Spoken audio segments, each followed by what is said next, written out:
Hello, hello, hello.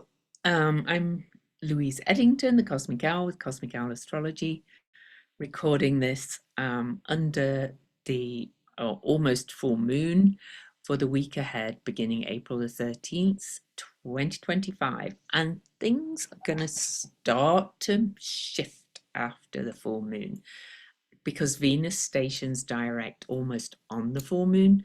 I talked about that last week. So I'm going to go through the week ahead. The biggest day is actually Thursday, so just know that. And that's for a few reasons, and I'll talk about that when we get there. But overall, I'm just adding some bits because I realize I've got some of my favorite bits not in there, my favorite messy living room items. Anyway, so I'm adding some of my favorite centaurs and so on. But just do know that we are starting to move out of this really strange period that we've been in. And things are starting to move forward, as I said. But before I dive in, will you please subscribe, leave me a thumbs up, leave me a comment, preferably not complaining about, something I do, my laugh, whatever, the objects I use. Um, you know, if you don't like it, just watch somebody else's video or do your own, uh, or just listen. Anyway. So, but also do know I have a YouTube membership now, and I'm not heavy into um, pushing it, but you do get at the 6.99 level, you do get access to a monthly Ask Me Anything or Ask Me Almost Anything call, and also some other benefits like a discount off my consultations and classes and things like that. So, and some other fun stuff. Okay, let's dive in to the week ahead. So that's the 17th. We're not there yet. So I do want to move us to the 13th, and we'll set this for DC because there's so much happening in the world that's centered on DC. So I've just figured out all these fun things with my software of how to kind of change certain things quite quickly. So anyway, here we go. The week. Let's set it to 12 a.m.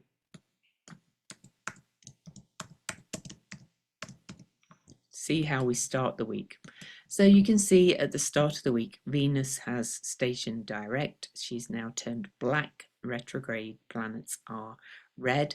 The moon's nodes are still at 27 degrees, so just take note of that.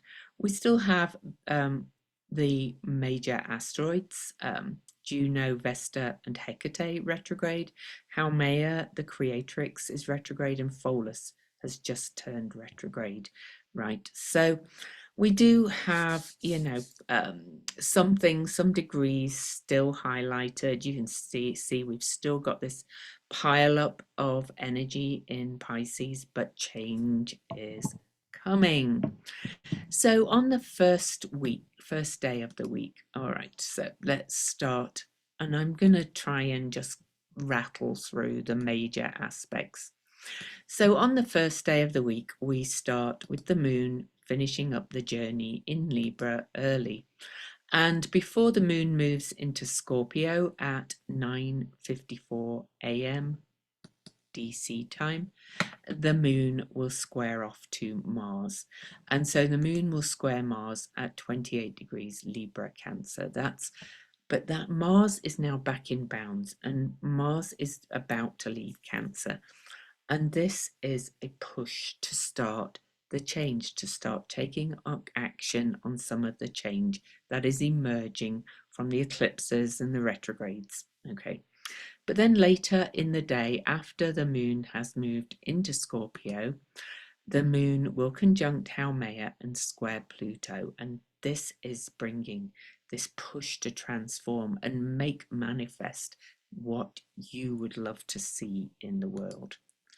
So I'm going to try and sum up the quieter days that quickly. So on to the 14th, and just let me have a look. Well, I do want to just say a couple of things before I move on. So, if last week felt like walking through molasses, which it did for me, this one feels like someone finally opened a gate. That's the thing.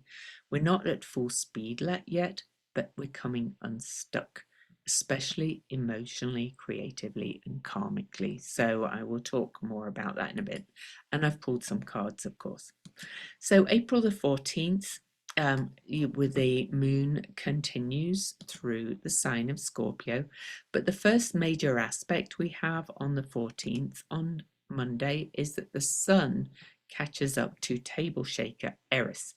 Eris is she removes the masks, if you like. She reveals the artifice of the so-called elites, or the beautiful people, or the people that think they're better than everybody else. She causes some discord, but she causes what I would call good trouble. So she's very kind of that good trouble kind of energy, in my opinion. And then later on that day, the Scorpio moon will come up and will square Pallas Athena. It will hit Hecate, hit Vesta, square Pallas Athena, square talk to the hand asteroid Lilith. And that is really activating the divine feminine to say, no, we can't take this. The way forward is not what's happening here, collectively and individually. And the moon will also oppose holistic health asteroid Hygeia. So it's forming a T-square to this, a fixed T-square, saying, no, we're gonna get stuck in, and we're gonna create what we want to create. I tell you, the divine feminine is not backing down. So many ways. All right, so the 15th. Let's move on to the 15th. The day we'll spend the longest on is the 16th, by the way. So on to Tuesday the 15th, the moon is still in Scorpio, and the moon will come up and will trine Ceres. Watery, watery, watery. So we've had all this deep water here, but now the moon starts to aspect all the Pisces energy, and eventually Mars too. So this gets deeply feely, deeply cleansing as well, deeply washing away. You may be deciding on this now waning moon to start letting go of some things and people in your lives, all right? Because the actual, energy that we're coming out of is all about standing up for yourself, standing up for your autonomy, and some relationships just may not fit that anymore. No, it doesn't mean that you have to have conflict. This is just some people may just go away, will fade out of your life. Okay. But also on after that aspect, Juno in Sagittarius moves back into Scorpio and joins the Vesta, Hecate, Black Moon Lilith popping in and out of Libra and Scorpio, and Haumea. All these divine feminine aspect energies in Scorpio, the fertile deep waters, root waters of Scorpio, saying step into your deep feminine soul empowerment. Okay. Then after that, the moon moves on in Scorpio, still in Scorpio though, comes up and trines Venus and Saturn and opposes Uranus. That could bring some shocking awakenings about what you are creating out of this pot of creation that we've been in, this chrysalis stage. This is moving towards radical change, also some rebellious perhaps. It's kind of like that rebel yell, but in the way of, how can I do this very creatively and differently? How can I come from that root empowerment, be spiritually conscious about this and creative, to root in my values? Okay. Lastly, on the 15th, the moon will come up then and trine Mars, will conjunct. So yeah, that kind of finishes that energy off a bit. But then Mercury over here will trine Juno before Mercury leaves the sign of Pisces, and Juno's just moved back into Scorpio, remember. Let me actually kind of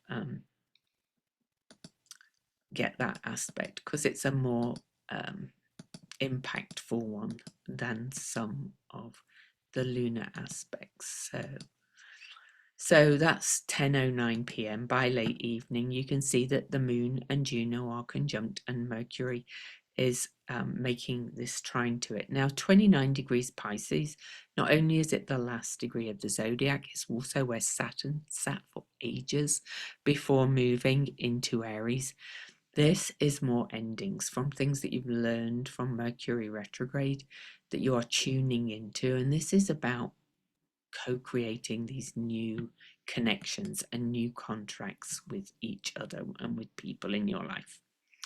So, and I think that, and then the moon will enter Sagittarius at 10:37 p.m. and will immediately trine spiritual warrior Neptune in Aries. And that is moving forward. That's what's your vision. What are you creating? What is your vision? This is a time to kind of write or talk about or paint a picture of your ideal life vision, as it might be called. Something that you really, the kind of the biggest dreams that you may feel almost are impossible, but are they? Or is it just yourself telling you that they are impossible? Isn't that an interesting question? So if you think about the word impossible, it says, I'm possible, right? Okay, so let's move on to the 16th and then on to the biggest energy of the day. But the 16th has its own things. So on this day, the moon is still, well, it spends all day in Sagittarius because it's going to be in the sign of Sagittarius for a couple of days. It's going to come up on the second day to square all this Pisces stuff, and we'll look at that in a moment. But the biggest aspect that happens on the 16th is where the change really begins to happen. Mercury enters Aries and hits the same degree as Neptune. And this is the world point, the point of creation, where Saturn and Neptune will meet next January 2026. It's an important degree anyway, as the first degree of the zodiac. It's the 0 degree, so it's the alpha and the omega, infinite possibilities. It's all and nothing. This is really a signal that it's time to start to create that which you are becoming, which is a new you, really. It's time to start birthing that new you, and whatever that new you is desiring to create. Okay, so that's Mercury Mercury moving into Aries. I'm not going to look at any other aspects for the day. In my Substack blog, I will write on that day about some of the lesser known asteroids and lesser known aspects, because I do want to move on to the 17th, which is a pretty big day. So Mercury first will conjunct Neptune quite early. So that's actually at 12:11 a.m. The moon is now at 12 Sagittarius, coming up to square this lot, but these two are conjunct here. And this is the meeting of mind and spirit, if you like, or the rational and the irrational in Aries. The melding of the right and left brains, or the wave and particle, whatever you want to say. It's science and humanities, or spirituality and science. This is the melding of the two. And this is about creating mind magic at that point of creation. Enormous, right? So that's how we start next Thursday, April the 17th. Adjust for your time zones. For me, it'll be late on Wednesday, but that's okay. I can adjust my time zones. So then after that, I actually do want to kind of, actually I'm just going to move forward by the hour first of all. I'm not going to get them exact, but because I just want to show you how things are changing. So first, you can see that the nodes, let's go forward minutes now, because I use the true calculation. Some people use the mean nodes. I think they both work.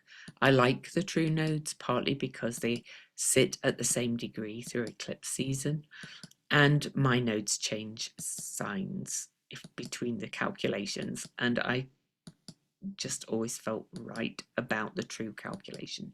However, on the 17th, and this is by the true calculation, I probably should have checked an hour ahead. I'm just keeping going.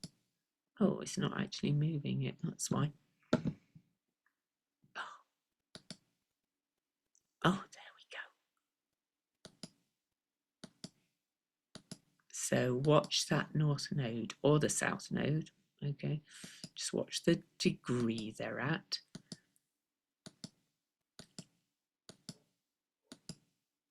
I really should have probably moved an hour ahead and then looked back, but anyway. Oh, it's really hard to get this by any other means, by the way, this moment. So let's just keep going because, well, long reason why. But keep an eye on it. Keep going, keep going, keep going.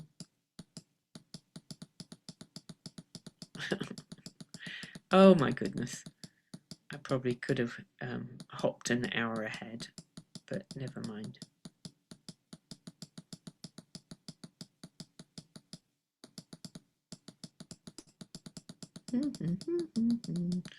You see, I've got to figure out a way to do this so I'm not wasting your time like this, or I've got to look it up early before I mess around on this. But hey, I'm figuring out ways to make these more smooth. Yes, Louise.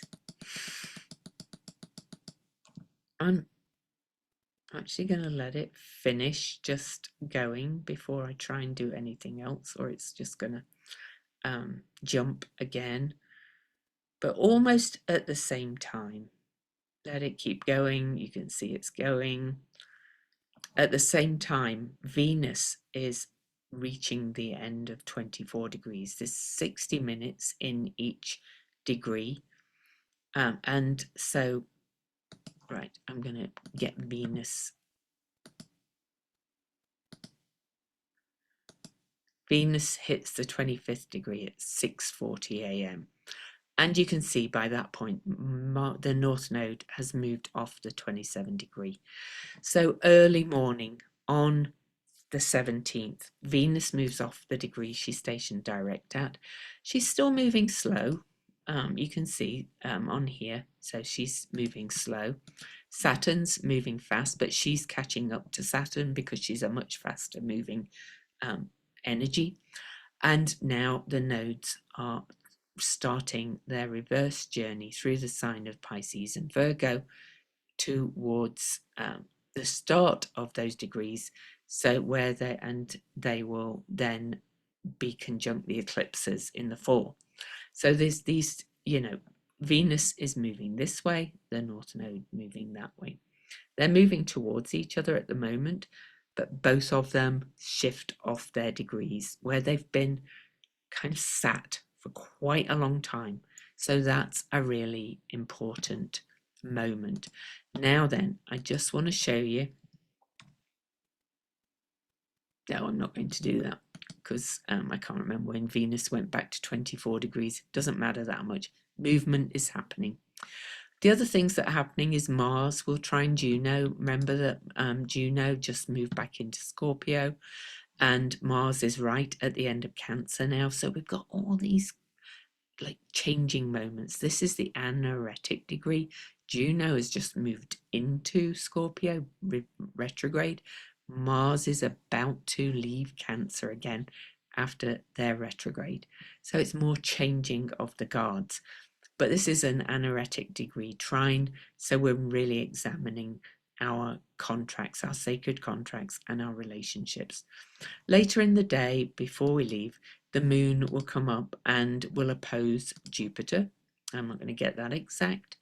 And then we'll come over and square Ceres and Nessus, revealer of abuse.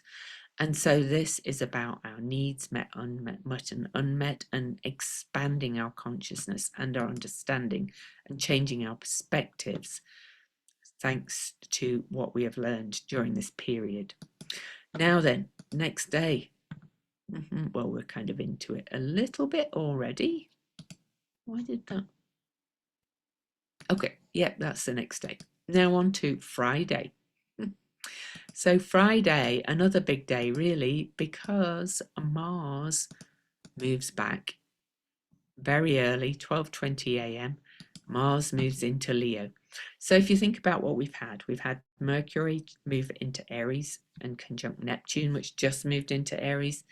Then we've got Venus moving off her station degree. Then we've got the nodes moving off that still point from the eclipse season. And now we've got Mars changing energies. And Mars, that will, Mars has been in Cancer where it's, very tender, shall we say, or sensitive, but kind of the more guardian energy of Mars, but also can be easily triggered. Now Mars moves into the sign of Leo, the heart, and fun and joy and creative self-expression, but also of, the narcissist and the leader. And this is a bit of a rush. And immediately Mars, of course, will activate this trine over here to Neptune. Now Neptune slows down and Neptune is in Mars sign. So Mars is still, got my hand, Mars is still not full on crazy warrior. This is kind of revealing, I think, the shadow of that divine masculine energy that I've talked about, of that shadow divine masculine energy that wants power over rather than power from, and so on and so forth. So but it will relight your inner fire. You may suddenly remember your boldness, the courage to go after you want, to roar a little louder, to lead with the heart, and maybe a little drama, but this kind of all over it now is because of the aspect to Neptune looming and what Mars has learned. Yes, the fire is relit, but this is in a more conscious, more spiritual warrior way, generally. And then, so we've really, with Venus, she's slowly washing away the sediment, the emotional sediment of the retrograde. She's been soaking in a sacred bath, really, of sorrow, truth, and dreams. But now she begins to rise, shimmer, skinned, ready to love again, but especially herself. And then, we're crossing that evolutionary threshold with the nodes. The collective karma is no longer stuck in a loop. The gears are clicking and destiny's conveyor belt resumes motion. So you could say this is from pause to propulsion and from pressure to purpose. Okay. So anyway, I will sum up a little bit at the end.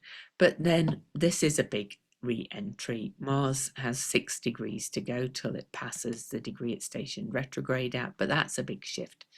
And that was from water to fire, and Mercury went from water to fire as well. Okay.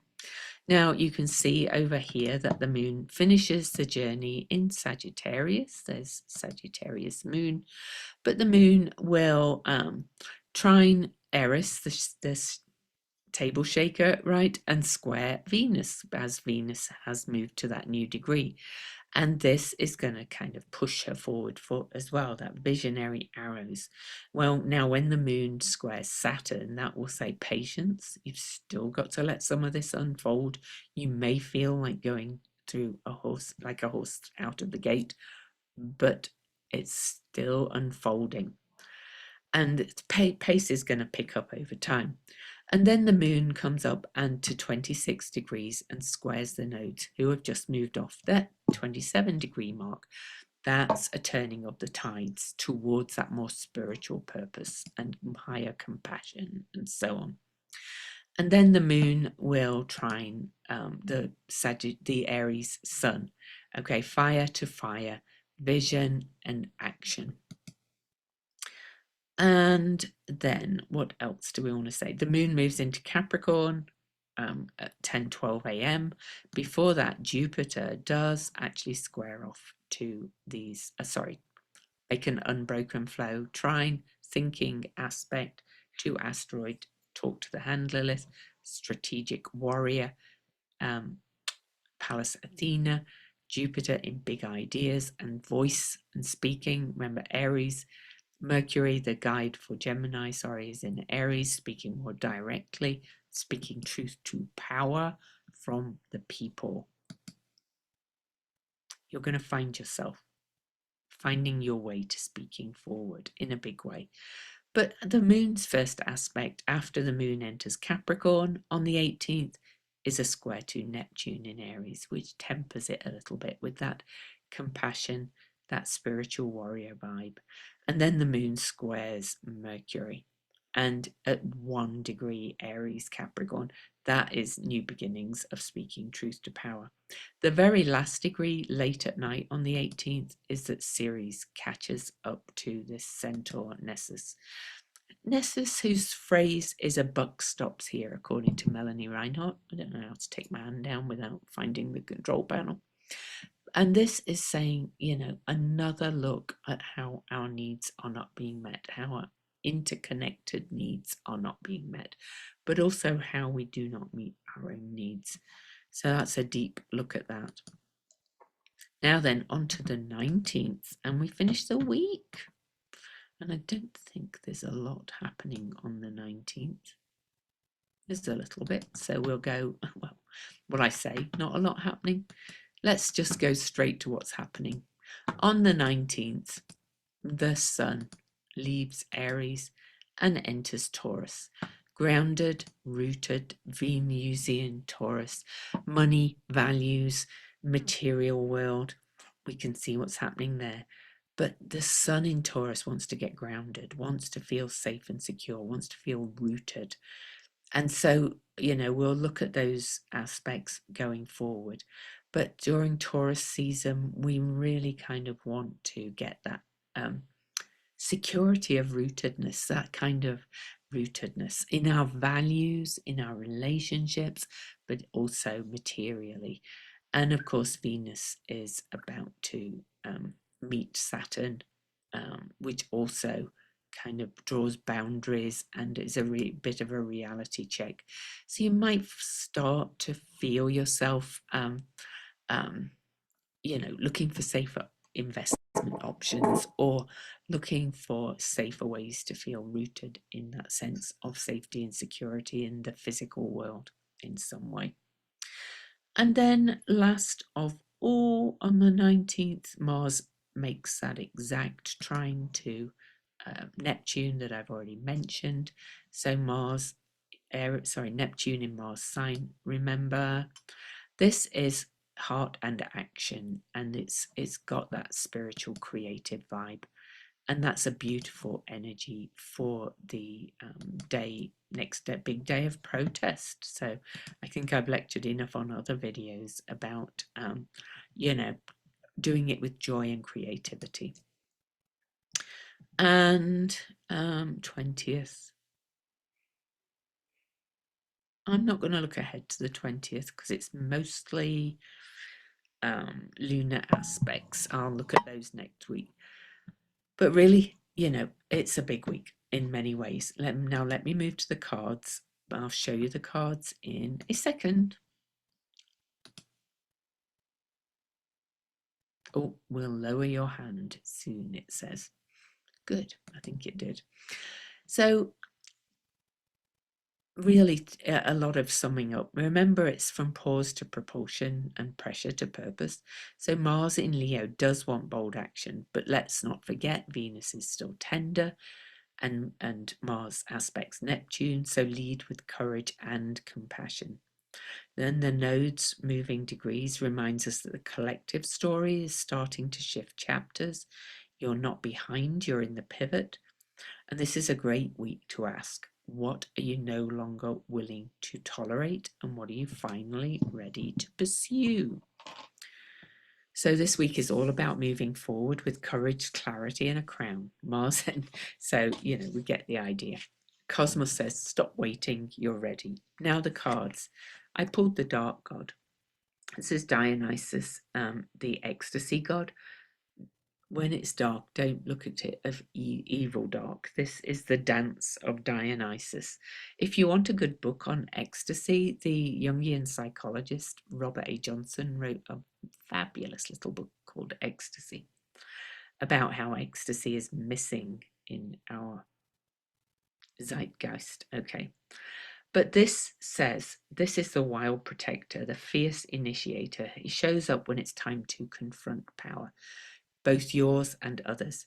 Are you using your strength wisely or suppressing it to be nice, especially with Mars moving into Leo? This card says, do not shrink your sovereignty, own it, honor it, channel it, and dance it.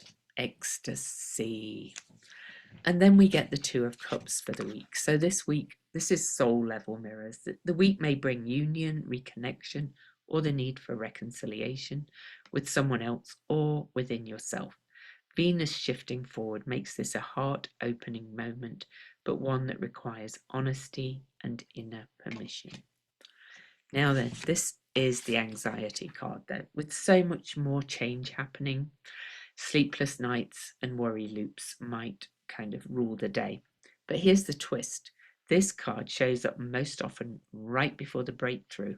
You've already done the hard part. Now it's about believing it's safe to move forward. Together, these cards say, face the fear, claim your power, meet yourself and others with clear eyes and open heart. The illusion of entrapment is lifting. Beautiful, right?